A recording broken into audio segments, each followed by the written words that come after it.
JRT here, and welcome back to another video. I'd like to start off by saying, before we get into this gaming setup video, to apologize for any shakiness within the video. I am using a cell phone, so it is quite difficult to keep it still. And any items that are mentioned inside the video, I am not being paid for to advertise or anything like that. I'm not endorsing any of the items, so without further ado, let's get into the video. Welcome back to another video. This is my gaming setup.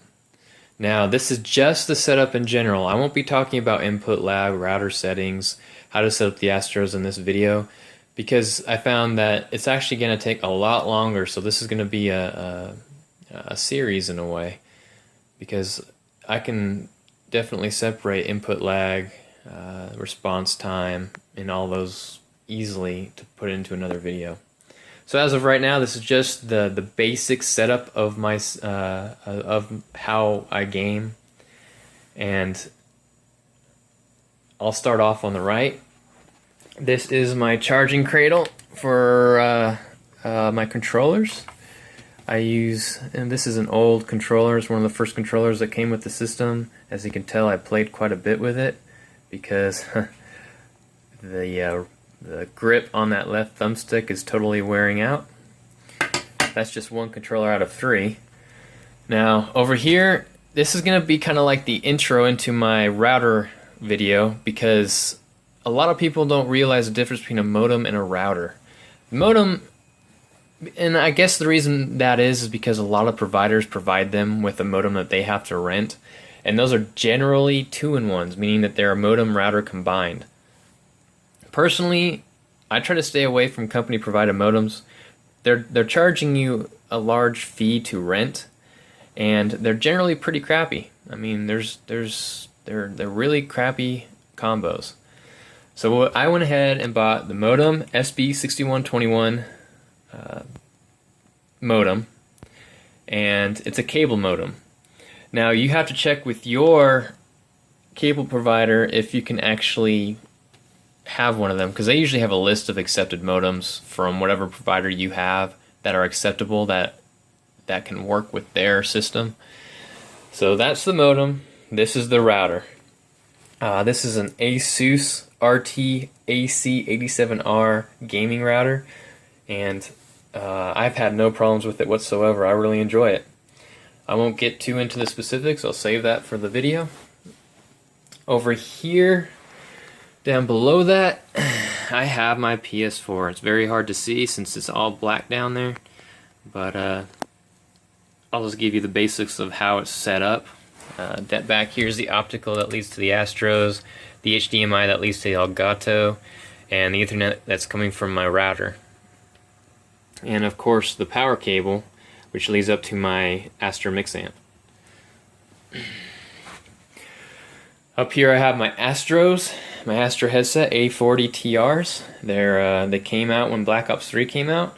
I bought the mod kit that includes the noise cancelling ear cuffs and the mic boom. Now they also can come with different little earpieces. They're kind of magnetic. Here, I'll go ahead and take one off just to show you guys. They're magnetic, and they also have a little rubber backing to make them noise cancelling. When you first buy them, they don't have this rubber backing. I'll just place that down there for now. Now, this is my monitor. I have 2 monitors. One is for gaming, which is the BenQ. The model number I'll have right here. This is the BenQ RL2755HM. And over here, I have the ASUS MX279H. So MX279H ASUS. That is, the BenQ is my newer monitor, and my ASUS is my older monitor. Which, it's the 2013 model, and I still love it. I think it's one of my favorite monitors to date.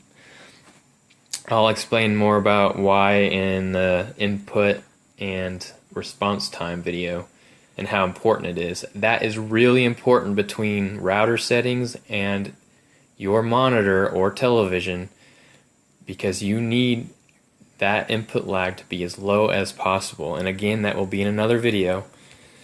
This is just a basic video. Over here I have my Mixamp Pro. I'll get into how to set that up again in another video, probably in about 2 days. And over here I have my Elgato HD60. As you can tell, I have it up on my left screen. I'll go ahead and move my mouse so you can get a view of the software. That's how I use Sony Vegas to actually edit my Elgato video captures. Up here I have my mic. It's a Blue Yeti. Really enjoy it. It sounds really good. I just bought the mic arm recently. I just installed it yesterday. I really like it so far. Some people say that the mic was too heavy, but it really isn't. I mean, it doesn't fall down at all. Nothing. It's pretty stable. It also comes with an adapter because it doesn't originally fit the mic, but it comes with an adapter. It's a Rode. I actually forget the model, but it's a Rode. Now over here I have the Seagate. This is a Seagate external hard drive. It's a 5 terabyte hard drive. All my Elgato game captures actually get transferred into this hard drive, so I'm not wasting so much space on my regular desktop hard drive. Over here I have my computer. I am very proud of this thing. I actually built it myself. I am definitely not tech savvy. I'm just enough to get by. I know just enough to get by. And I built this desktop piece by piece, and I'm very, very, very happy with it. This thing's a beast. It's actually a really, really great gaming computer. But unfortunately, I don't use it for gaming. I mainly have been using it for just video editing, web surfing, and typical Microsoft Office work. Other than that, the game that I have installed on it right now is The Witcher 2 and Watch Dogs. And I haven't even completed either one of those. I've been playing a lot more on my PS4 than I have been with my PC, which is kind of sad. Spent a lot of money buying all the parts to it. I mean, I'll give you a little detour of this. It's just a small, I have a radiator in there, Asus motherboard, and a 780 Ti graphics card. But this video is not about my PC, so let's go over here. This is, last but not least, my controllers. Over here was the first controller I had when I bought the PS4. I played Ghosts, and as you can tell, let's see if I can get a better shot of that if I get to the light. The left thumbstick is completely worn away. There's not much to it anymore. I'm not sure if the new controllers have better glue on the grip or not, but my blue controller that I bought a year ago is holding up perfectly. This is the controller I've been playing with all of Black Ops 3, and the grip is still pretty good. Now on the back side, you could definitely tell I've been playing this controller quite a bit. I have worn out that sticker on the back, so you can barely see Sony on there. But yeah, I play on a sensitivity of 14 on Black Ops 3. I don't use any kind of control freaks or scuffs, so really I don't really need either one of those. I'm actually enjoying just playing with the regular thumbsticks. I used to use control freaks on PS3, got used to the sensitivity, took them off, and I don't even need them anymore. So it was never really a crutch thing for me. I think it's, I don't know, I don't need any of those.